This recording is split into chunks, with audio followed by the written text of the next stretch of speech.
برادران اسلام، واجب الاحترام بزرگوں، بھائیوں، ساتھیوں، ہم نے اپنے سلسلہ درس میں جیسے آپ کو معلوم ہے کہ سیرت نبی عربی صلی اللہ علیہ وسلم کا کیا ہے۔ الحمدللہ اللہ کی توفیق سے اور اس کے رحم و کرم سے، عنایت سے ہم نے سیرت مبارک کی ابتدا سے لے کر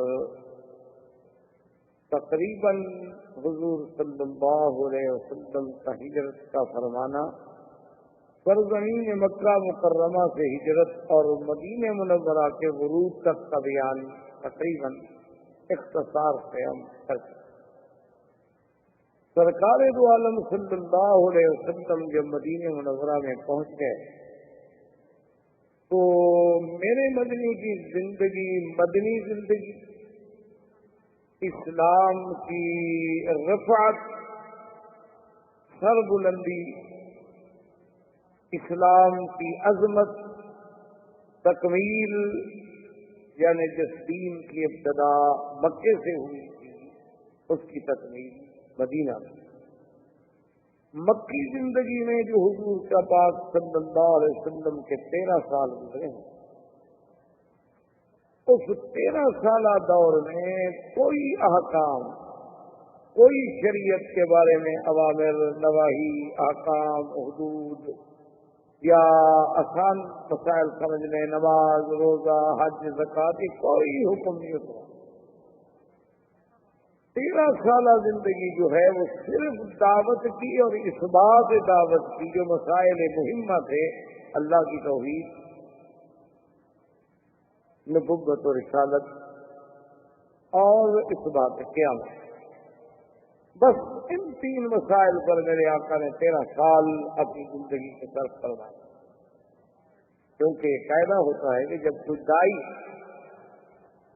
کسی دعوت کو لے کر آتا ہے تو سب سے پہلے تو وہ قوم کے سامنے اپنا دعویٰ رکھتا ہے نا کہ میرا مدعا کیا ہے، میں کیا کہتا ہوں، میں کیا چاہتا ہوں۔ اور پھر لازمی بات ہے کہ جب کوئی دعوت آتی ہے تو اس کی موافقت بھی ہوتی ہے، مخالفت بھی ہوتی ہے، پھر ان مخالفت کا دلائل کے ساتھ رد کیا جاتا ہے۔ تو بے ہی اسی طرح اللہ نے اپنے نبی پاک کو جب قرآن نازل کیا، حکم دیا جی آپ ان کو انذار فرمائیں، ڈرائیں، لیکن ہر چیز برداشت، صبر۔ اور آج بھی کسی ملک میں، کسی دنیا کے اسلامی ملکوں میں یاد رکھیں، کوئی تاریخ، کوئی جماعت، کوئی نظم کبھی کامیاب نہیں ہو سکتا جب تک کہ وہ پھر اسی منہاج نبوت پر حضور صلی اللہ علیہ وسلم کے طریقے کے مطابق۔ اسلام کا اصول ہے، اسلام کا انقلاب کوئی انقلاب فرانس نہیں ہے، اسلام کا انقلاب کوئی انقلاب روس نہیں ہے، اسلام کا انقلاب کوئی جزوی انقلاب نہیں ہے کہ چلو معاشی مسئلے میں ایک انقلاب برپا کر دیا بس اس کے بعد تو ان کے پلے میں کچھ نہیں۔ اسلام تو ایک ایسا جامع، کامل، معنی، مکمل مذہب ہے کہ وہ تمام سراپا چیزوں کے انقلاب لاتا ہے، کہ عقیدے میں انقلاب، عمل میں انقلاب، شکل میں انقلاب، اقتصادیات میں انقلاب، نظم حکومت میں انقلاب، یعنی پورے نظام، پورے ڈھانچے کو بدل دیتا۔ یہ نہیں ہوتا کہ آدھا اس کو بھی چلنے دو، آدھا اس کو بھی چلنے دو، اسلام ایک کامل۔ تو آج بھی اگر دنیا میں کہیں کوئی فکری، کوئی تحریک، کوئی جماعت کامیابی سے ہمکنار تب ہو سکتی ہے کہ وہ حضور کی سیرت کو اپنائے، حضور صلی اللہ علیہ وسلم کی طرح اپنی دعوت کو لے کے اٹھے، اور دعوت کے راستے میں جتنی تکلیفیں آئیں اس سے صبر، اور اس صبر کے بعد جب وہ دعوت پھیلتی ہے تو اس سے پھر خود بخود اس جماعت وجود میں آتی ہے۔ جیسے کہ کسی نے کہا تھا نا کہ میں اکیلا چلا تھا جانب منزل مگر لوگ یوں ملتے گئے اور کارواں بنتا. اب میرے مدنی پاک بھی تو اکیلے، یعنی زمانے ہجرت پہ نظر ڈالیں تو حضور کے ساتھ تو ماسوائے سیدنا ابو بکر کے اور آدمی بھی تیسرا راستہ دکھانے والا ہے. یعنی اندازہ کریں کہ ایک اللہ کا نبی ہے اور ایک صدیق ہے، اور مکہ سے مدینہ منورہ اور حبشہ دونوں کو ملا کے بھی 83 آدمی. یہ کل سرمایہ ہے رسول کہ 83 افراد کی ایک جماعت کو لے کے آپ مدینے پہنچے ہیں. لیکن وہ 83 کے 83 افراد جو تھے وہ کلتن، وہ 83 کے 83 افراد جو تھے وہ ظلم کی کٹھالیوں سے گزر چکے تھے، اب خالص کونا تھے، اب ان میں کوئی کھوٹ ووٹ نہیں. تو اب اصل میں جو مکی زندگی ہے وہ ہے زندگی اسلام کی، جس سے اسلام کو تابانی ملی، اسلام کو عزت ملی، اسلام کو عظمت ملی، اسلام کو غلبہ ملا. اسی لیے امام مالک رحمۃ اللہ علیہ جمہور ائمہ کے خلاف ہیں. وہ کہتے ہیں کہ ساری دنیا میں مدینہ منورہ جو ہے سب سے، حالانکہ جمہور کا مسئلہ یہ ہے، جمہور سے مراد ہوتا ہے کہ جس طرف صحابہ زیادہ ہوں، مثلا 2 صحابی ایک طرف ہیں، 10 صحابہ ایک طرف ہیں. صاف بات ہے کہ جمہور سے مراد 10 صحابہ ہیں. 4 ائمہ میں سے 3 امام ایک طرف ہوں اور ایک طرف ہو، تو بات یہ ہوتی ہے کہ جمہور ایک طرف، اور پھر ان کی بات میں وزن ہوتا.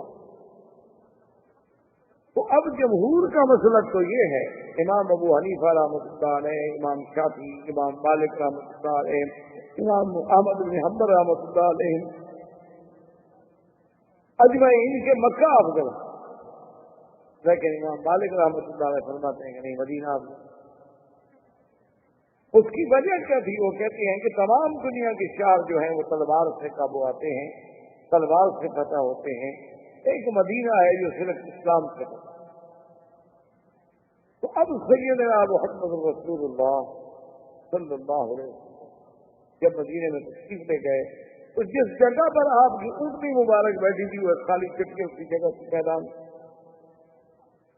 آپ نے فرمایا لمن هذا الارض، زمین کس کی؟ ہم نے کہا حضور یہاں 2 یتیم بچے ہیں، ان کا باپ مر گئے ہیں، ان کی یہ زمین ہے. آپ نے فرمایا ان کو بلائیں، تو آپ نے کہا کہ ہم یہاں مسجد بنانا چاہتے ہیں، تو یہ زمین جو ہے ہمیں بیچ دو. تم نے کہا کہ یا رسول اللہ، ایک تو آپ مانگنے والا نبی ہو اور مانگتا بھی اللہ کے لیے ہو، تو ہم نے اس سے اور کیا قیمت لینی ہے کہ خدا کا گھر یہاں بن جائے.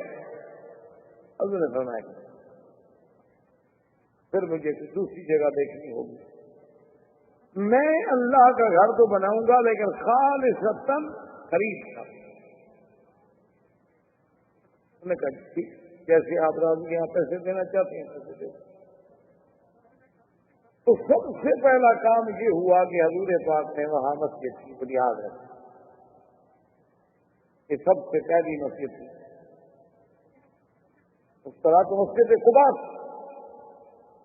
لیکن باعتبار مسجد نبی صلی اللہ علیہ وسلم کے یہ پہلی مسجد تھی جس کی بنیاد سرکار دو جہاں رحمت للعالمین نے رکھی.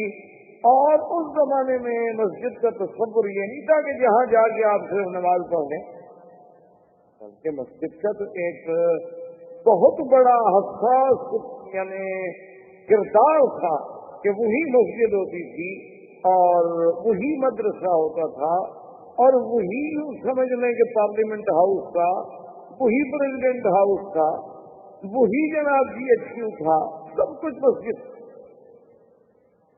اسی لیے آپ نے دیکھا نہیں تھا کہ ابھی ایک ملک کے کسی لیڈر نے یہ کہہ دیا تھا نا کہ مسجد پہ ذرا غور کرو کہ اس کے مینار، اس کا قبہ، یہ تو ہمارے لیے ہیلمٹ ہے.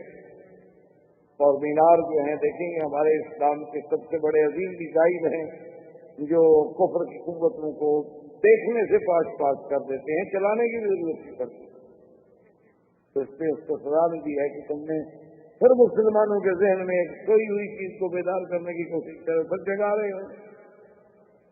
اب تو مسجد جو ہے نا جی بس ایک ہے کہ جو عبادت کی جگہ ہے ہم وہاں جا کے نماز پڑھائیں گے.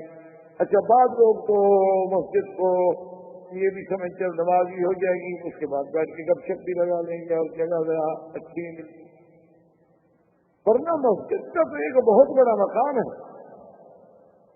صحیح حدیث مبارک ہے، حضور پاک صلی اللہ علیہ وسلم نے فرمایا کہ زمین والے لوگ جس طرح یوں دیکھتے ہیں آسمان کے کواکب کی طرح، اسی طرح اللہ کے فرشتے جو آسمانوں پہ ان کو مسجد ایسے نظر آتی ہے جیسے سارے زمین ان کو بھی مسجدیں نظر آتی ہیں. یہ تو منارہ نور ہے، یہ تو منارہ اسلام ہے، یہ تو اساس اسلام ہے، اور یہ مراکز اسلام ہیں. سب سے پہلے حضور نے مسجد کی بنیاد رکھی اور اس میں پہلا مدرسہ قائم ہوا، جس کو مقام صفہ پر اصحاب صفہ، جو وہ لوگ تھے مہاجرین جن کا کوئی کسی قسم کا ذریعہ بابا ملجا ٹھکانے کا کوئی سبب ہی. سب سے پہلا کام یہ ہوا کہ اللہ کی مسجد میں مدرسہ قائم. اسی لیے آج تک اہل حق کے جو علماء ہیں ان کا وہی تصور ہے. آپ نے دیکھا ہوگا لوگ انہیں اب بھی پاگل سمجھتے ہیں کہ دیکھو جی یہ مولوی ہیں، اتنا دنیا ترقی کر گئی اور ابھی تک یہ وہی بیٹھ کے گھر میں بخاری شریف اور مشکات شریف اور لوگوں کو کافی اناج پڑھا رہے ہیں. لیکن یہ کتنے بیچارے کم عقل لوگ اب بھی دیکھو وہی مسجدوں میں پڑے ہوئے ہیں، وہی مسجد کا مصلی، وہی مسجد کا مینار، وہی مسجد کا حجرہ.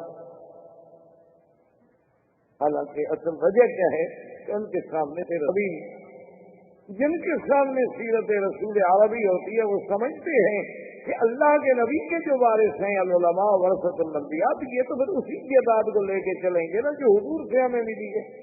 حضور سے ہمیں کالج تو ملا نہیں، ورنہ ہم بھی کالج لے کے چلتے. حضور سے ہمیں کوئی کانوینٹ اسکول نہیں ملے، کسی کالج نہیں ملے، اپنا جو ہمیں پرائمری اسکول نہیں ملے. ہمیں تو یہ ملا یا دین کا مدرسہ ملا.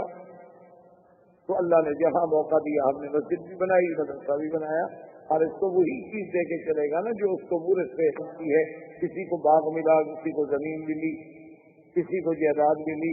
اب جن لوگوں کے مقدر میں ہے ہی مسجد و مدرسہ، تو اور کیا جائیداد لے کے غریب آگے جائیں. آپ ان کو برا کہیں، آپ ان کو دقیانوسی کہیں، آپ ان کو پرانے خیالات کا آدمی کہیں، آپ کی جو مرضی ہے، لیکن ان کے پلے میں تو یہی نہیں رہا. اگر اسی طرح پرانے ہونے کا دماغ آ گیا تو پھر تو کل کوئی دہلیہ یہ بھی کہہ سکتا ہے ان کا خدا بھی بہت پرانا ہو گیا، ہزاروں سال گزر گئے تو خدا بھی نہیں ڈھونڈے. اور ان کا نبی بھی بہت پرانا ہو گیا، 1400 سال گزر گئے، ابھی تک 1 لیٹر پہ کھڑے. وہ تو یہ بھی کہے گا بھائی ان کا کعبہ تو بہت ہی پرانا ہو گیا، وہ تو زمین میں پیدا ہوئی تو پھر اگر آپ نے ساری چھوڑنی ہے تو پھر آپ کی مرضی ہے، ورنہ ہم تو مجبور ہیں. ہمارے دامن میراث رسول کے علاوہ اور کچھ ہم کریں تو ہم مجبور ہیں. آپ ہمیں معذور سمجھیں بجائے اعتراض کرنے کے. لیکن ہر آدمی کوئی لاڈ نکالے کا وارث ہے کا قانون لے کے چل رہا ہے. اسی طرح کوئی شخصیت ہے اس کے پاس آپ کو شخصیت کی نظمیں ہی ملیں گی نا. اسی طرح کوئی سالن کا، کوئی لینن کا، کوئی کسی کا، کوئی پاؤ کا، کوئی چاؤ کا. تو ہمارے پر محمد مدنی کی ہم کہاں گئے؟ ہم یہ دیکھتے ہیں کہ مدینے پہنچنے کے بعد سب سے پہلے حضور نے مسجد بنائی، مدرسہ جاری کیا، اور اس کے بعد فرمایا کہ انصار و مہاجرین کو بلائیں. آخا بین المہاجرین والانصار، فرمایا کہ بھی آؤ آج اللہ کا نبی تمہارے درمیان میں فیصلہ. انصار حاضر ہو گئے، نے کہا جی ہاں آپ نے فرمایا دیکھو یہ میرے آنے والے مہاجرین جو ہیں یہ لٹ پٹ کے آئے ہیں، اخرجوا من دیارہم واموالہم، ان کو ان کے مال بھی چھین لیے گئے اور حویلیاں، گھر، دیار، بچے سب کچھ لٹ پٹ کے 3 کپڑوں میں آئے. لیکن اللہ نے آپ لوگوں کو گھر دیا ہے. آپ جو ہیں گھر والے ہیں، یہ آپ کے مہمان ہیں اور آپ کے بھائی ہیں، ایمان والے ہیں، اور سب کچھ چھوڑ کے یہ اسلام کے لیے مدنی سرکار کی محبت کے لیے یہاں آئے ہیں. تو میں یہ چاہتا ہوں کہ ایک انصاری اور ایک مہاجر ان کو ہم آپس میں بھائی بھائی کریں. انصار نے کہا آمنا یا رسول اللہ، بالکل ہم تو آ جائیں. نے کہا رسول اللہ بالکل آپ کا حکم ہے، بالکل ہم بالکل بقلبنا قلوبنا ہم اپنے دل سے راضی ہیں. اب حضور نے اس کو کہتے ہیں موافقات، یعنی آپ نے مہاجر و انصار کے درمیان میں موافقات قائم کی. امام سے کہیں کیا اس میں درس نہیں تھا کہ ہم آج تک بھی مہاجر ہے اور انصار ہے، ہمارے درمیان میں یہ دیواریں کھڑی ہیں کیوں ہیں؟ ورنہ اللہ کے نبی تو اللہ سے بھی دعا مانگ سکتے تھے نا کہ کہا میرا اللہ کو آسمان سے بھیج دو، تو کیا مشکل تھی؟ اب اگر اس سرزمین سے پیٹرول نکل سکتا ہے، سونا نکل سکتا ہے اور بڑی بڑی معدنیات نکل سکتی ہیں، اب اس ملک کی ریت کو بھی اللہ نے قیمتی بنا دیا ہے، تو کیا آپ اپنے نبی کے لیے نہیں دے سکتے؟ لیکن امت کو تعلیم دینی تھی کہ ہمارا سب سے بڑا رشتہ جو ہے وہ ایمان کا رشتہ ہے۔ جب وہ ایمان کا رشتہ ٹوٹ جائے گا تو پھر مہاجر ہوگا، انصار انصار۔ جب وہ ایمان کا رشتہ ٹوٹ جائے گا تو پھر کوئی ہندوستانی ہوگا، کوئی پاکستانی ہوگا، کوئی افغان ہوگا، کوئی سید ہوگا، کوئی پشتون ہوگا، کوئی سندھی ہوگا، کوئی تاجک ہوگا، کوئی ازبک ہوگا، کوئی پشتو بولنے والا، اردو بولنے والا، پھر یہ سارے جھگڑے نہ ہو جائیں گے۔ اللہ کے نبی نے سب پہلی بنیاد یہ رکھی کہ اس تفریق کو بٹھا ڈالو، ان کو بھائی بناؤ۔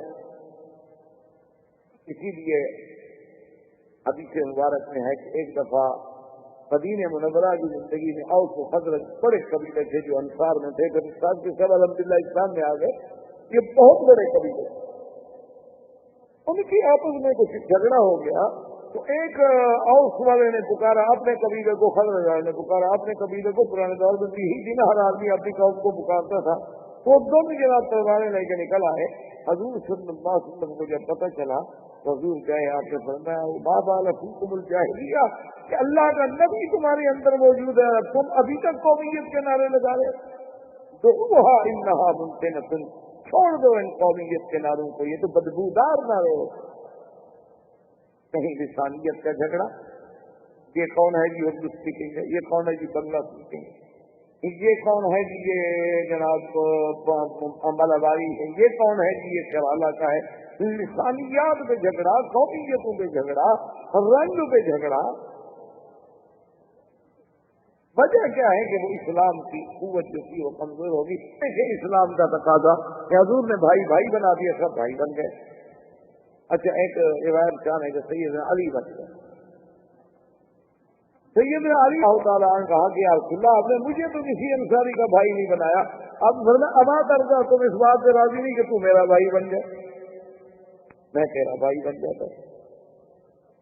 تو حضرت علی بڑے خوش ہونے گے، یا رسول اللہ تو بڑی بھی کچھ سعادت ہو سکتی ہے کہ مجھے اللہ کا نبی اپنا بھائی بنا لے۔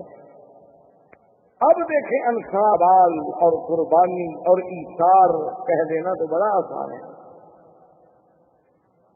یہ جذبہ، یہ چیزیں اسلام کا سبق تھی۔ دوست سب افسوس کہ آج یہ تمام چیزیں غیر قوموں نے اپنا لی، ہماری ساری اچھائیاں انہوں نے لے لی اور اپنی ساری برائیاں ہمارے کھاتے میں ڈال۔ صحابی جو بھائی بنے نا جی، وہ اپنے بھائی مہاجر کو لے کے گھر گیا، اس نے کہا دیکھو میرا بھائی، اللہ کے نبی نے بھائی بنا دیا۔ ہم جو ماں کے پیٹ سے کہنا وہ تو صرف یہی ہے نا کہ ماں کہتی ہے کہ تم بھائی ہو، باپ کہتا ہے تم بھائی ہو، پتہ نہیں عورت ہے قیامت کی ہو، اللہ ہو، کیا پتہ ہو سکتا ہے۔ لیکن سارے بھائی ہونے میں تو کوئی شبہ نہیں کہ تمہیں تو میرے نبی محمد رسول اللہ نے میرا بھائی بنایا ہے صلی اللہ علیہ وسلم۔ اس لیے دیکھو میرا گھر ہے، اس کو 2 کمرے، ایک تمہارا ایک میرا، اگر 2 کمرے نہیں ایسے گھر ہے تو اس کو تقسیم کر لیتے ہیں، آدھا تمہارا آدھا میرا۔ میرا باغ ہے اس میں 100 کھجوریں ہیں، 50 تمہاری 50 میری۔ بھائی جو صرف کہہ دینا تو آسان ہے نا کسی کو بھائی۔ وہ ہے نا شورش کاشمیری، اللہ اس کی قبر پہ رحمت کرے، بہت بڑا مقرر بھی تھا، خطیب بھی تھا، ادیب بھی تھا اور بہت بڑا مجاہد بھی تھا۔ تقریباً 11 سال اس نے انگریزوں کی جیل کاٹی۔ تو وہ ایک دفعہ بھٹو صاحب سے جھگڑا ہوا تو بعد سلو ہو گئی، کچھ لوگوں نے درمیان میں پڑھ کے سلو کرا دی، تو بھٹو صاحب اس کے پاس آ گئے، اس کے گھر میں، اور اس کی یہ کمزوری تھی شورش کی کہ کوئی آدمی اس کے گھر پہ چل کے آ جائے تو بس بات کرے، پھر نہیں بجے تو بھٹو صاحب آ گئے۔ بھٹو صاحب کسی نے بتا دیا کہ بھئی یہ بڑا جدی آدمی ہے، مانا بھی انگریزوں کی جیل سے بھی نہیں، تو تمہاری سختیوں سے کب مان جائے گا؟ اس کا ایک ہی کمزوری ہے، اس کے گھر چلے جاؤ بس السلام علیکم، اس کے بعد یہ تمہاری مخالفت چھوڑ دو. وہ چپ کر کے گھر آ گیا. سلو جب سلو ہو گئی تو بھٹو صاحب نے ہنستے ہوئے کہا کہ شریف صاحب آج کے بعد آپ مجھے اپنا بھائی سمجھیں، آپ مجھے ایز اے پی ایم بات نہ کیا کریں، مجھے پی ایم سمجھ کے آپ فون نہ کیا کریں، بلکہ آپ مجھے اپنا بھائی سمجھیں. شورش نے فوراً کہا کہ ہاں میں کوشش کروں گا، لیکن مجھے ڈر ہے کہ کہیں آپ یوسف کے بھائی. انہوں نے کہا کہ یوسف کے بھی تو بھائی تھے نا جن نے کنویں میں ڈالا تھا. تو انہوں نے کہا بھائی تو آپ بن رہے ہیں، لیکن میں خیال رکھوں گا بہرحال پھر بھی کہ آپ میرے وہ یوسف والے بھائی تو نہیں ہیں. تو باہر صورت کہنے کا مقصد یہ تھا کہ بھائی کا لفظ کہہ دینا تو بہت آسان، لیکن اس پہ عمل پریکٹیکل طور پہ عمل کرنا کہ بھائی بن کے دکھانا. انہوں نے کہا یہ اچھا، اتنا اس سے بڑا کمال یہ ہے. ایک صاحب دکھاؤ نے کہا دیکھو بھائی میری 2 بیویاں ہیں، تم میرے بھائی ہو، تو میں ایک بیوی کو طلاق دے دیتا ہوں، لیکن تم ان 2 کو پہلے دیکھو، ان میں سے تجھے کون سی پسند ہے؟ جو تجھے پسند ہو میں طلاق دے دیتا ہوں، عزت گزر جائے تم شادی کر لو. یہ انصار کا کمال تھا. اور آگے بھی تو پھر مہاجرین تھے، ہماری طرح تو نہیں تھے نا. ہماری طرح ہوتے کہ یار بڑی اچھی بات ہے، ٹھیک ہے آدمی خود اپنی بیوی دینا چاہتا تو کیا حرج ہے، خوشی سے ہی دے رہا ہے نا. ہمیں تو کوئی نہ بھی دے تو دیکھ لیتے ہیں، وہ تو پیسے دینے پہ راضی ہوا ہے. ہم تو ویسے بھی طلاقیں لے لیتے ہیں، تعویذ کر لیتے ہیں، سحر کر لیتے ہیں، جادو کر لیتے ہیں. اسی لیے میں تو ہمیشہ تقریروں میں بھی کہا کرتا ہوں کہ اپنے گھر میں کبھی پیر یا مولوی کو مہمان نہ رکھ سکتے، اور ہر آدمی کو رکھ لیا کرو. ان 2 لوگوں سے ضرور بچا کرو. کئی لوگ مجھ سے ناراض ہیں، کہتے ہیں آپ مولویوں کی توہین کرتے ہیں. تو توہین سمجھیں کچھ سمجھیں. ایک تو مولویوں کو عادت ہوتی ہے مطالعہ کرنے کی، کتابیں پڑھنے کی، اسٹڈی بڑی کرتے ہیں، متن دیکھا، حاشیہ دیکھا، شرح دیکھی، ایک ایک لفظ دیکھا. اسی طرح ان کو پاؤں بھی کسی عورت کا نظر آ جائے تو یہ سر تک پہنچ جائے، یہ مطالعہ شروع کر دے، عادت ہوتی. اور دوسری بات یہ ہوتی ہے کہ یہ غریب بھوکے ہوتے ہیں، ان کو کچھ دیکھا ہوا نہیں ہوتا. تو بھوکے آدمی سے ہر قسم کے جرم کی توقع ہو سکتی. ایک گناہ گار آدمی نے تو سینکڑوں عورتیں دیکھی ہوئی ہوتی ہیں، اس کا دل بھرا ہوا ہوتا ہے، اس نے کیا گناہ کرنا. تو یہ مقام تھا صحابہ کا کہ عبد الرحمن ابن عوف نے کہا دیکھو انصاریوں بات سنو، تم نے اپنے بھائی ہونے کا حق ادا کر، لا ننسى فضلکم، ہم تمہارا احسان کبھی نہیں بھول سکتے. لیکن خدا کے لیے ایک بھائی نے کہا کہ میرے بھائی دلونی لک، مجھے ایک رسی دے دو، ایک کلہاڑی دے دو، اور مجھے بتلا دو کہ لکڑیاں کہاں آتی ہیں، کہاں بکتی ہیں.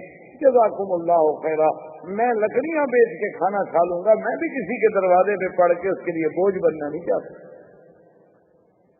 مہمان ہوتا ہے 3 دن، اس کے بعد کیا مہمان ہے بھائی، پھر تو بلائے جان ہے. اب اس مواخات کے بعد پھر حضور نے ایک حکم جاری کیا. آپ نے فرمایا کہ آج کے بعد کو مدینے میں کوئی پناہ نہیں دے گا، کسی کے وہ جیران نہیں بن سکتے، جیوار نہیں بن سکتے کہ کل کو کوئی قریشی آ جائے مدینے منورہ میں اور ایک آدمی کہہ رہے کہ ہاں جی میرا دوست ہے میں نے پناہ دے دی ہے نا، خبردار مشرک کو اب کوئی پناہ نہیں دے گا. اور دوسرا حضور نے حکم جاری کیا کہ اب کسی غیر ملک سے یا غیر قوم سے جو معاہدے ہوں گے وہ صرف محمد رسول اللہ کریں صلی اللہ علیہ وسلم. اب کسی یہودی کو یہ حق نہیں، اب کسی کعب بن اشرف کو، بنو قریظہ کو، بنو نذیر کو، بنی قینقاع کو، ان کے سرداروں کو کوئی حق نہیں. اب یہ حق صرف اسلام کا ہے. اگر کسی قوم سے معاہدہ ہوگا، عہود ہوں گے، مواثیق ہوں گے، معاہدات ہوں گے تو صرف ہم کریں گے اور کوئی نہیں کرے گا. اور اس کے بعد جناب یہ ہے کہ حضور پاک سرکار دو عالم صلی اللہ علیہ وآلہ آلہ واصحابہ وسلم تسلیما کثیرا کثیرا نے نماز کا حکم، کیونکہ یاد رکھیں نماز میں کئی ادوار گزرے ہیں.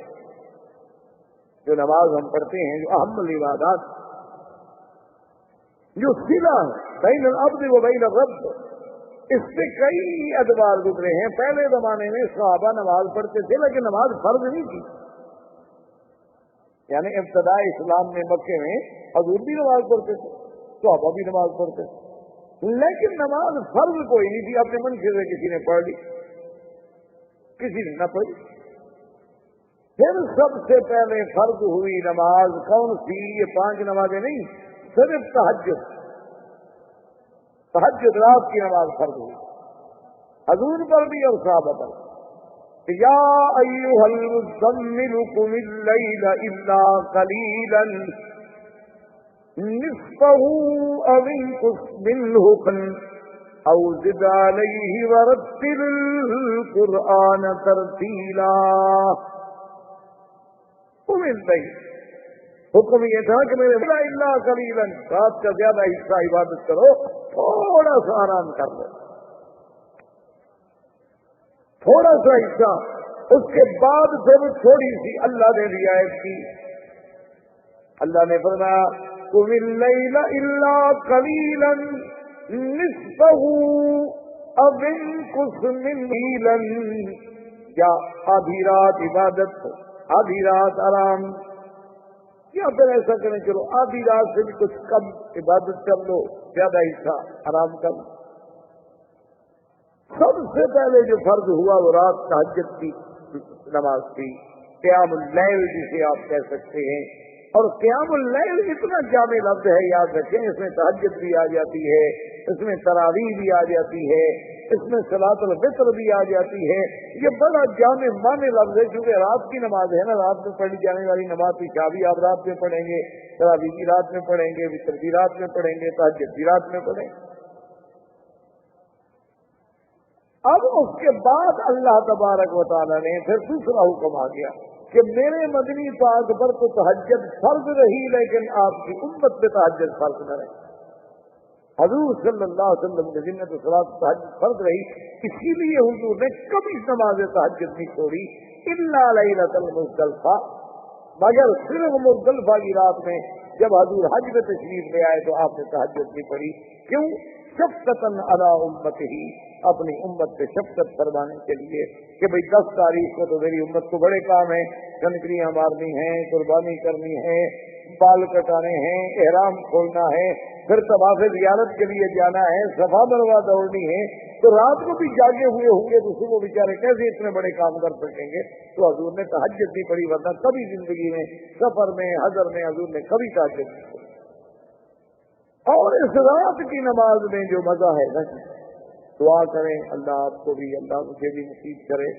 تو اصل میں حقیقت یہ ہے کہ یہ ایک ایسی کیفیات ہے جو آدمی تقریروں سے نہیں سمجھا سکتا۔ ٹھیک ہے نا جی؟ اب اس میں چاہے تو میں پتہ نہیں سارے ڈاکٹر بھی مل کے جب تک چکھے یہ نہیں بتا سکتے کہ یہ میٹھی ہے یا پھیکی ہے کیسی ہے، کیونکہ ظاہر اسی طرح بعض چیزوں کا تعلق اس وقت جب تک اس کے اندر آدمی نہ آئے اس کو سمجھ نہیں آتا۔ اسی لیے بزرگ کہتے ہیں نا کہ اللہ کے بڑے بندے جو آئے سو چھوڑے، یہ کہنے والے نہیں، بتانے والے نہیں۔ آپ ذرا اللہ میں آئیں، ذکر میں آئیں، فکر میں آئیں، پھر تمہیں پتہ لگے کہ اللہ کے ذکر کے مزے کیا ہیں۔ تم سمندر کے کنارے پہ کھڑے ہو کے موجیں گنتے رہو تو تمہیں کیا پتا کہ قعر سمندر میں کیا ہوتا ہے؟ ساحل پہ کھڑے ہو کے جو مرضی آئے گنتے رہو، جو مرضی آئے کہتے رہو۔ اس لیے قرآن کہتا ہے ان ناشئۃ اللیل ہی اشد وطئا واقوم قیلا۔ میرا مدنی رات کی نماز جو ہے نا، نفس امارہ کے کچلنے میں اس سے بڑی کوئی چیز، یہ انسان کے اندر جو نفس امارہ ہے نا، جو بڑائی ہے، جو اکڑ ہے، جو غرور ہے، جو انا پرستی ہے، اس کو کچلنا ہو تو پھر یہ رات کی نماز ہے کہ آرام ہے، اے سی چل رہا ہے، بڑا اہم سکون ہے، اور بہترین قسم کے بستر پہ اپنی بیوی کے ساتھ لیتا ہے۔ اس وقت ان سب کو چھوڑ کے اٹھ کے وضو کر کے اللہ کے دربار میں کھڑا ہونا تو معمولی سی بات نہیں ہوتی۔ آدمی اپنے جذبات کو کچلتا، اپنے خواہشات کو مٹا دیتا، اور اللہ نے فرمایا کہ میرا مدنی یہ رات کی نماز ایسی ہے کہ پھر اس کا پڑھنا جو ہے نا، وہ صرف زبان سے نہیں ہوتا بلکہ دل اور زبان جو ہے موافقت ہوتی ہے ان میں، کیونکہ اور کسی قسم کا خیال نہیں، شور نہیں، توجہ نہیں، کوئی دیکھنے والا نہیں، کوئی بولنے والا نہیں، آپ اکیلے ہیں، آپ ہیں اور رب ہے۔ وہ جو تنہائی ہے نا جی، اسی لیے نبوت سے پہلے حضور کو حب الخلوہ، حضور کو تنہائی پسند ہو گئی تھی۔ آپ جا کے پورا پورا مہینہ غار حرا میں بیٹھے رہتے۔ اسی لیے اب بھی علماء اولیاء اللہ اور صحیح معنوں میں جو صوفیاء کرام ہیں، قرآن و سنت کی روشنی میں چلنے والے، اب بھی وہ اسی لیے اپنے تلامذہ کو بطور علاج جو ہے ان کو علیحدہ رکھتے ہیں کہ بھئی مجالس سے بچو، خلوت سے بچو، الگ بیٹھو، ذکر کرو، مراقبہ کرو، اپنے اعمال پہ توجہ کرو، اپنے نفس پہ توجہ کرو، اپنے دل پہ توجہ کرو، روز جو کچھ آپ نے آج کے دن میں کیا ہے اس پہ توجہ کرو۔ تو اسی لیے وہ لوگ اسے کاٹتے ہیں کہ جب آدمی خلوت میں آتا ہے تو خدا کی قدرت ہے کہ پھر اس کی اندر کی جو صلاحیتیں ہیں وہ بیدار ہو، اور جب تم جلوت میں ہوتے ہو تو لوگوں کے اثرات سے وہ باتیں خاموش ہو جائیں۔ وہ بتی جلتی نہیں، جب وہ جلتی نہیں تو روشنی کیسے نظر آئے؟ اور یہ باتیں کیونکہ کسی کو سمجھائی نہیں جا سکتی، اس لیے بڑے لوگ مخالف بھی ہو گئے اس بات کو، کیونکہ یہ باتیں نہ پڑھنے سے آتی ہیں نہ سمجھانے سے آتی ہیں۔ تو سب سے پہلے یاد رکھیں کیا کہا، صلاۃ تہجد فرض ہوئی حضور صلی اللہ علیہ وسلم پر بھی، امت پر بھی، پھر اللہ نے امت سے تو معاف کر دی، حضور کے ذمہ رہی۔ اچھا، پہلے پھر یہ تھا کہ بھئی آدھی رات آرام، آدھی رات نماز، وہ بھی پھر اللہ نے معاف کر دیا۔ فرمایا فَاقْرَؤُوا مَا تَيَسَّرَ مِنَ الْقُرْآنِ عَلِمَ أَن سَيَكُونُ مِنكُم مَّرْضَىٰ۔ اللہ نے فرمایا میرا بدری اب اجازت ہے آپ کی امت کو اتنا پڑھ سکیں بس پر، کیوں اللہ جانتا ہے تم بیمار ہوں گے، تم میں مجاہد ہوں گے، تم میں کاروباری لوگ ہوں گے، صبح سے جا کے ڈیوٹی پہ جانا ہے، اور پھر بیچارہ رات کو ساری رات اگر تہجد میں جاگتا رہے تو پھر کیسے جا سکے گا؟ تو لہٰذا اب اس کے لیے آرام ہے کہ پڑھ سکے، بس باقی سب اللہ نے معاف کر دیا۔ تو نماز کی پہلی اسٹیج یہ تھی۔ دوسری اسٹیج نماز کی یہ تھی کہ اللہ نے 50 فرض معراج کی رات کہ 50 نمازیں پڑھیں۔ تو ایک دفعہ مفتی محمود صاحب رحمۃ اللہ علیہ کا وقت کے پریزیڈنٹ سے مخالفت تھی، تقابل تھا، تو اس نے ایک مجلس میں آپس میں مذاکرات ہو رہے تھے، تو اس نے کہا کہ مفتی صاحب کیا ہی اچھا ہوتا کہ اللہ میاں وہ 50 نمازیں ہی رکھتے، کم از کم آپ مولوی اسی میں تو مصروف رہتے، ہماری جان تو چھوڑتے نا۔ انہوں نے کہا کہ 50 نمازیں ہم نے تو پڑھنی نہیں تھی۔ انہوں نے کہا ہم تو لگے رہتے نا فارغ تھے، ہم نے تو کوئی نماز نہ 1 پڑھنی ہے نہ 50 پڑھنی ہے نہ 5 پڑھنی، لیکن اگر 50 نمازیں ہوتی تو کم از کم 24 گھنٹے آپ 50 نمازوں میں لگے رہتے، ہماری جان تو چھوڑتے نا، ہمارے خلاف الگ ایجوکیشن ہے، مظاہرے ہیں، تقریریں ہیں۔ تو صاحب نے کہا کہ تم تو ابھی 5 نمازوں کی طاقت کی مقابلہ نہیں کر رہے ہو، جب ہم 50 پڑھتے اس روحانی طاقت کا مقابلہ تم کر سکتے؟ پھر تو تم 1 گھنٹہ بھی نہ ٹھہرتے۔ ابھی تو ہمیں اتنے دن لگ گئے ہیں تمہیں ہٹانا، اس لیے کہ ابھی نمازیں ہماری کم ہیں۔ اگر وہ اللہ ہمیں روحانی قوت عطا فرما دیتے 50 نمازیں پڑھنے کی، تو پھر وہ نورانیت، وہ ایمان جو ہوتا تو تم اس کا مقابلہ پھر کر سکتے، تم تو پھر 1 دن بھی نہ ٹھہرتے۔ تو بہرحال 50 نمازیں فرض ہوئی، پھر اللہ نے معاف فرما دی اور 5، جب 5 رہ گئی تو اس میں بھی اللہ کی رحمت کا ملاحظہ فرمائیں کہ یہ فرما دیا کہ میرا مدنی ہم نے آپ سے رعایت بھی کر دی ہے، اپنا فیصلہ بھی نہیں بدلا، اور اسی اپنے فیصلے کو ہم نے ایک عظمت بھی دے دی ہے کہ ما یبدل القول لدی، میرے ہاں کوئی فیصلے تبدیل نہیں ہوتے، یہ کوئی انسانی کورٹیں نہیں ہیں، یہ کوئی انسانی پارلیمنٹیں نہیں ہے کہ جب چاہا بدل دیا۔ میرا جو فیصلہ ہے وہ وہی ہے، 50 والا، امت آپ کی 5 پڑے گی لیکن لکھیں گے ہم 50، سمجھا بالحسن سے فلہ اجر امثال۔ اچھا، اس قرآن کی آیت کو مرزا قادیانی پتہ ہے اس نے کیسے سمجھا؟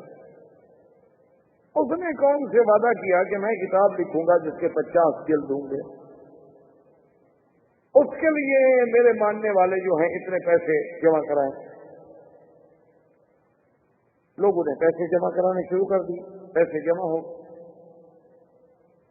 اب پیسے تو جمع ہو گئے، اس بدبخت نے لکھی 5 جلدیں 50 کا تھا۔ اب لوگوں نے مطالبہ کرنا شروع کیا، انہوں نے کہا جی لوگ ہمیں بڑے شرمندہ کرتے ہیں کہ یہ کیسا نبی ہے جو جھوٹ بولتا ہو،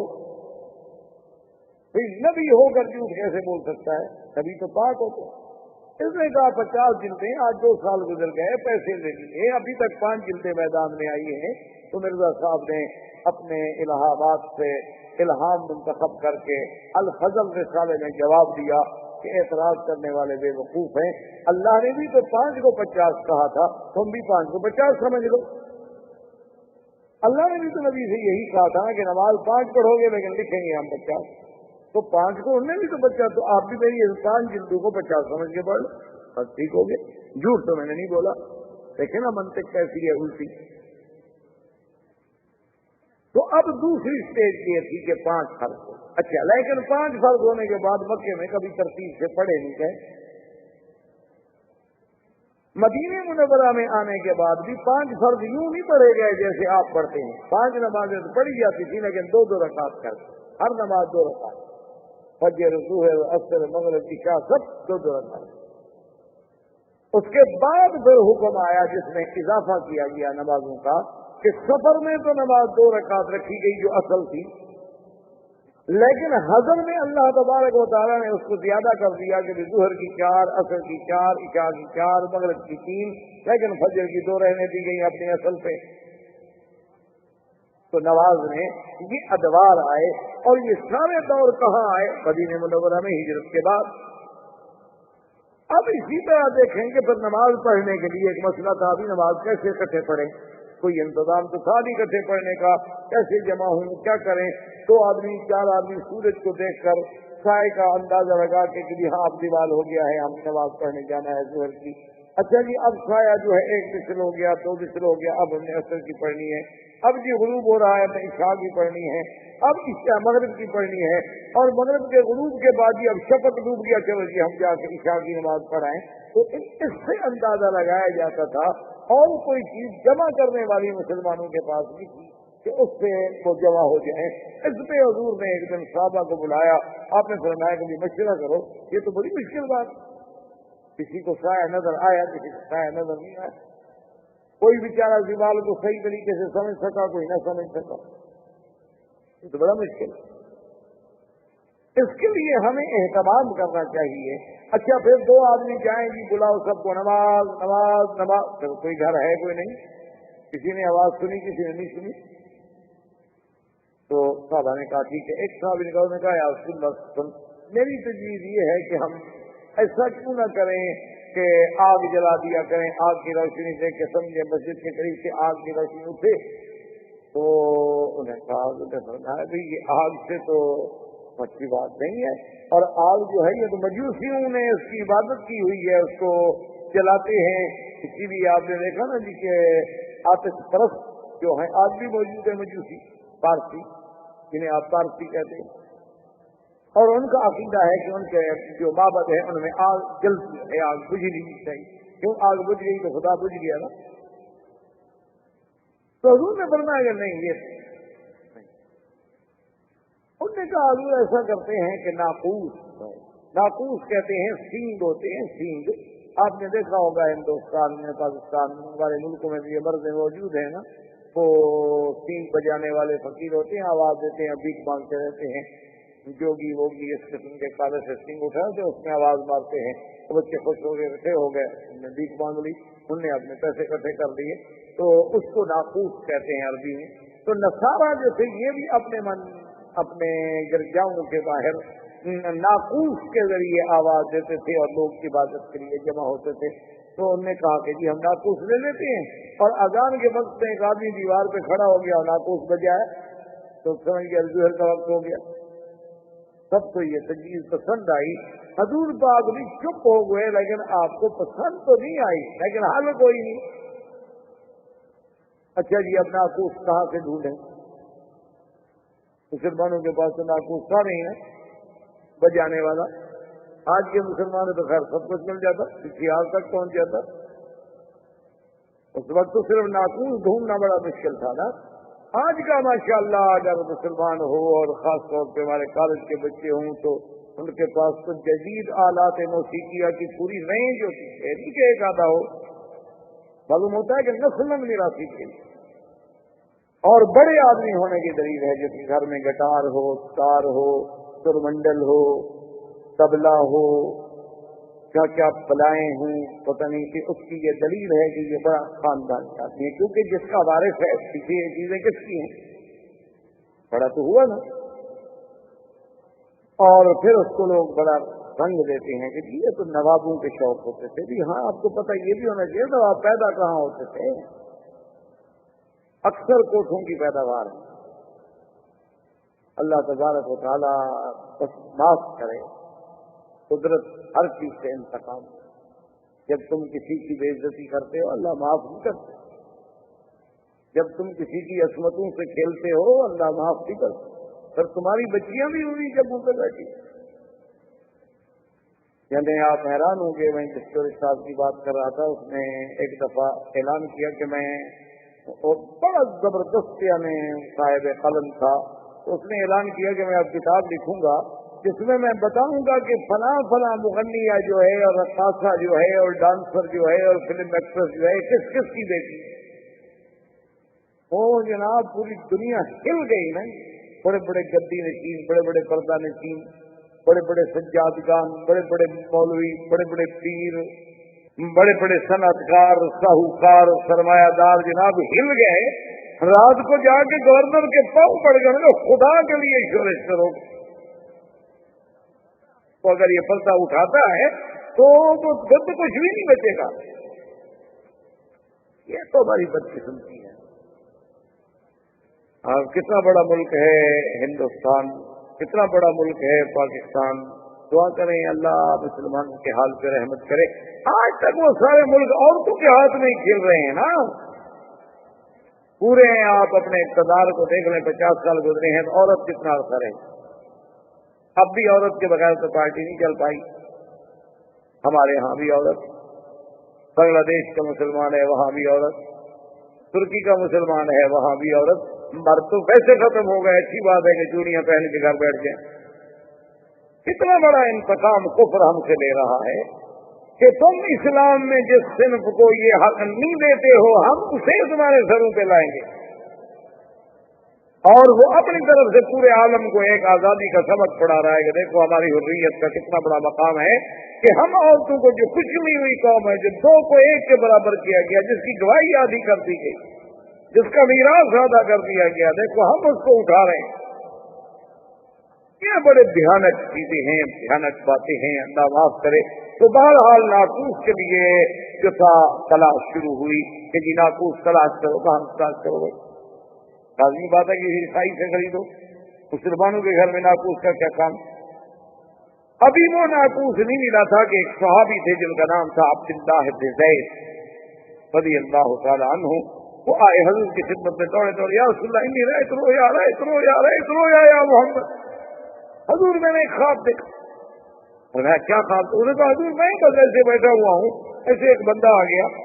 اس نے کہا کہ تم ناقوس کیوں ڈھونڈ رہے ہو؟ انہوں نے کہا نماز کے اعلان کے لیے. انہوں نے کہا کمال کرتے ہو, مسلمانوں کا ناقوس سے کیا کام ہے؟ اور میں تمہیں سکھاتا ہوں. یا رسول اللہ بکام وکال اللہ اکبر اللہ اکبر اللہ اکبر اللہ اکبر اشہد ان لا الہ الا اللہ, پوری اذان. اور یا رسول اللہ میں نیند سے اٹھا تو مجھے یاد ہے پوری, اس میں ایک لفظ بھی خطا نہیں. حضور پاک نے فرمایا کہ میرے صحابی تمہیں اللہ کی طرف سے یہ خواب دکھایا گیا ہے, لہٰذا اسی کو ہم ثابت کرتے ہیں. میں حکم دیتا ہوں کہ ہر نماز سے پہلے یہی اذان دی جائے, لیکن علم بلالا, تم بلال کو سکھا دو. وجاء عمر بتا دیا انی رأیت رؤیا. حضرت عمر آئے, انہوں نے کہا میں نے خواب دیکھا ہے, مجھے اذان دکھائی گئی, سنائی گئی. انہوں نے تم نے کیا سنا؟ حضرت عمر نے وہی سنا دی, حالانکہ پہلے تو اذان تھی نہیں. فأقر رسول اللہ صلی اللہ علیہ وسلم, حضور پاک نے اس کو ثابت کر دیا. اس لیے ایک مسئلہ سمجھ لیں کہ مثلاً کوئی کام دوسرا کرے حضور کے سامنے اور حضور اس کو منظور کر دے تو وہ بھی سنت ہوتی ہے. اگر وہ کام غلط ہو تو حضور روک دیں گے. یعنی حضور کا خود کرنا وہ بھی سنت, حضور کا فرما دینا خود نہیں کیا لیکن ایک حکم دے دیا، اس پر عمل کرنا بھی سنت ہے۔ اور حضور کے سامنے کوئی دوسرا عمل کرے لیکن اس کو حضور منع نہ فرمائے وہ بھی سنت ہے، اس لیے کہ اگر وہ کام غلط ہو تو حضور تو روک لیں گے۔ حضور کیسے اجازت دیں گے کہ اللہ کے نبی کے سامنے غلط کام ہوتا رہے؟ تو حضور پاک نے اذان کو ثابت کر دیا۔ اس کے بعد سے سب سے پہلا مؤذن اسلام جو ہے وہ سیدنا بلال رضی اللہ تعالیٰ عنہ ہے۔ اس کے بعد مؤذن ہوئے، اس کے بعد عبداللہ بن ام مکتوم بھی مؤذن۔ حضور پاک رمضان میں دونوں کی ڈپٹی لگاتے تھے کہ بلال اذان دے گا، لوگ ساری کھانا شروع کرتے ہیں، عبداللہ ابن ام مکتوم اذان دیں گے، بند کرتے ہیں۔ بھائی روزے کا ٹائم ختم ہو گیا تو اس وقت عبداللہ ابن مکتوم بھی مؤذن بنے، اور اسی طرح ابی محذورہ رضی اللہ تعالیٰ عنہ وہ بھی مؤذن تھے محمد رسول اللہ کے، لیکن ان کو حضور نے پھر مکے کا مؤذن بنایا۔ ابھی محذورہ جو تھے ان کو حضور صلی اللہ علیہ وسلم نے مؤذن بنایا مکہ مکرمہ میں، اور ان کو حضور نے اذان بھی خود سکھلائی۔ یعنی آپ حیران ہوں گے کہ ابھی محذورہ کہتے ہیں کہ ہم چھوٹے چھوٹے لڑکے تھے، نوجوان، حضور کا قافلہ رکا ہوا تھا تو نماز کا وقت ہوا تو انہوں نے اذان دی، تو ہم سارے کافر بچے جو تھے نا اکٹھے ہو کے مسلمانوں کے اس قافلے کے قریب آ گئے، تو ہم نے بھی اسی طرح نقل کرنی شروع کی۔ جب بلال گئے اللہ اکبر، ہم نے کہا اللہ اکبر، ہم بھی چھیڑے چلا۔ حضور نے صحابہ کو حکم دیا ان کو پکڑ لیا، صحابہ بھاگے، پکڑ لیا، پھر تو بچے کھیل رہے تھے، جب پکڑ لیا حضور نے فرمایا اچھا تم نے سب سے زیادہ اونچی آواز کس کی تھی جو زیادہ شور مچا رہا تھا؟ ابھی معذورہ کہتے ہیں میں چپ کر گیا کیونکہ سب سے آواز بلند تو میری تھی، میں تو پھر چپ کر گیا، لیکن سب نے کہا حضور یہ تھا جیسے بچے پکڑے جائے ہو گیا تھا، اس نے مارا تھا، میں نے تھوڑا مارا، اس نے مارا۔ حضور نے کہا اچھا تم سب جاؤ، تم نے بیٹھے۔ یہ تو پھر نصیب کی بات ہے نا، مکتب عشق کے انداز تیرا لے دیکھے، چھٹی بھی اس کو نہ ملی جس نے سبق یاد۔ یہ تو نصیبوں کی باتیں ہیں، یہ ہر کسی کے بس میں۔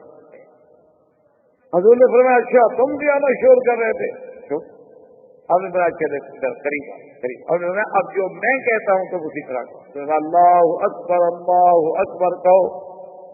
وہ کہے کہ اللہ، ہم نے کہا اس وقت تم کس رہے تھے، اب ایسے ایسے کہتے زور سے کہو۔ اب ڈر کے ہمارے زور سے کہے۔ جب اذان ختم ہو گئی تو سونا جاؤ، اس نے فرمایا حضور اب کہاں جاؤں، اب تو مجھے کلمہ پڑھا دیں۔ بس اذان تو اندر داخل ہو گئی۔ اللہ کے نبی کا القاء کرنا کو مذاق تھی، اللہ کا نبی جب کسی کو خود پڑھا رہا ہو وہ تک صرف زبانوں تک نہیں رہتا، وہ تو پھر دلوں میں اتر جاتا ہے۔ جب پڑھانے والا محمد مصطفیٰ صلی اللہ علیہ وسلم، ان کی بات پھر کون بھول سکتا؟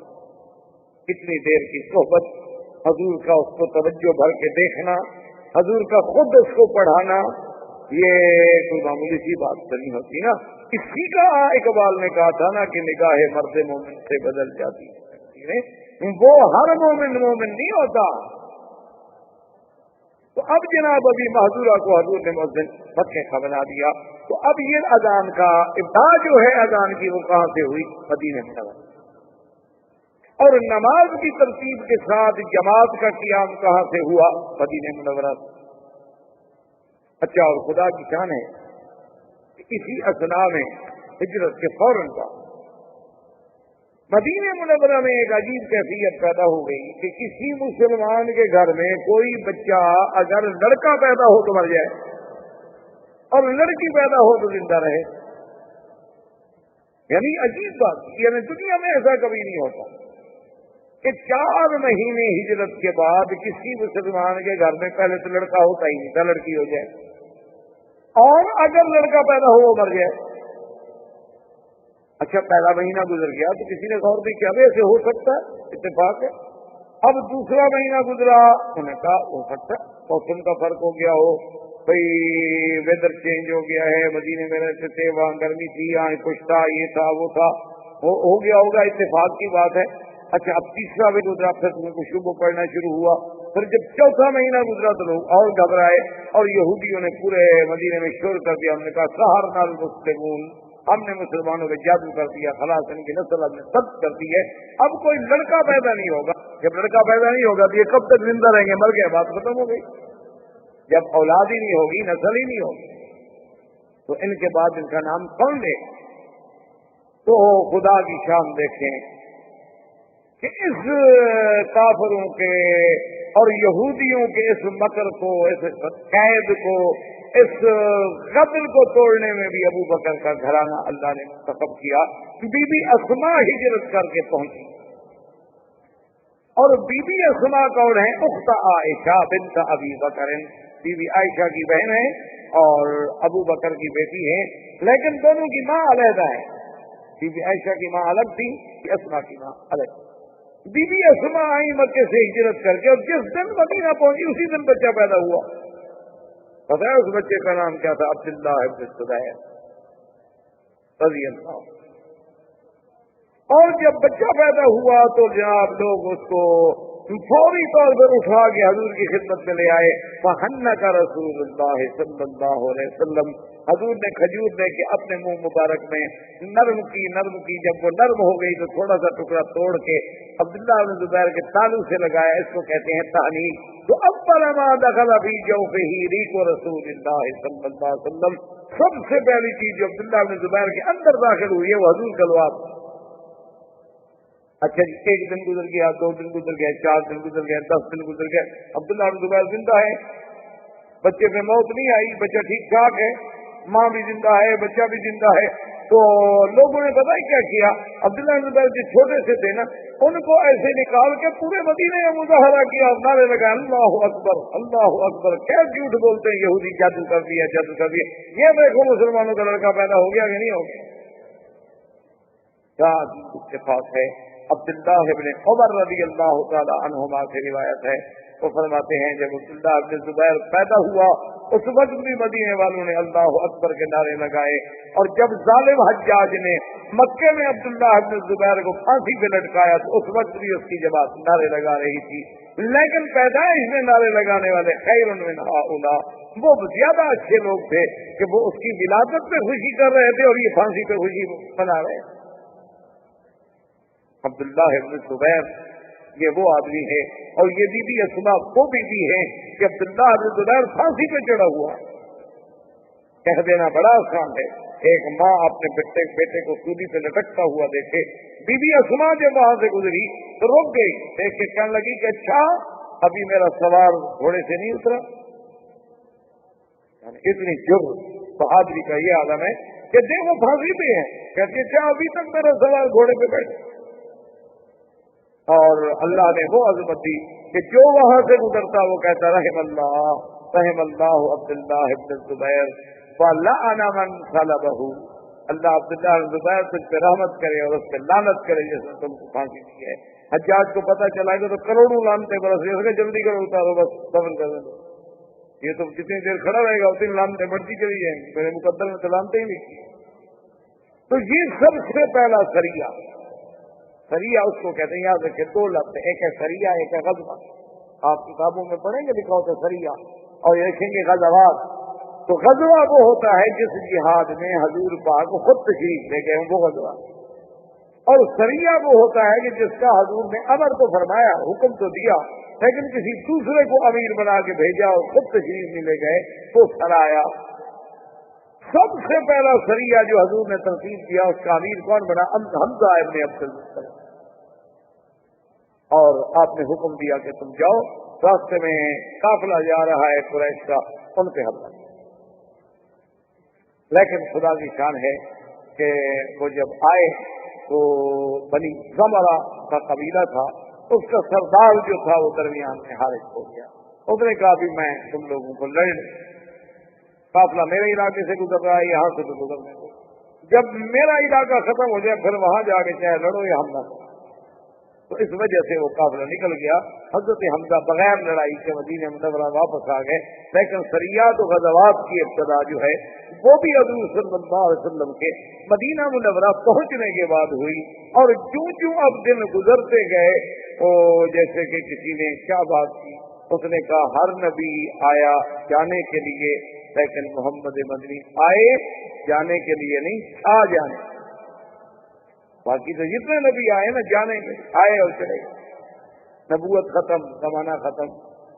لیکن اللہ کے نبی کی شان یہ تھی کہ کیوں کیوں وقت گزرتا جا رہا تھا، بل الآخرۃ خیر لک من الأولى،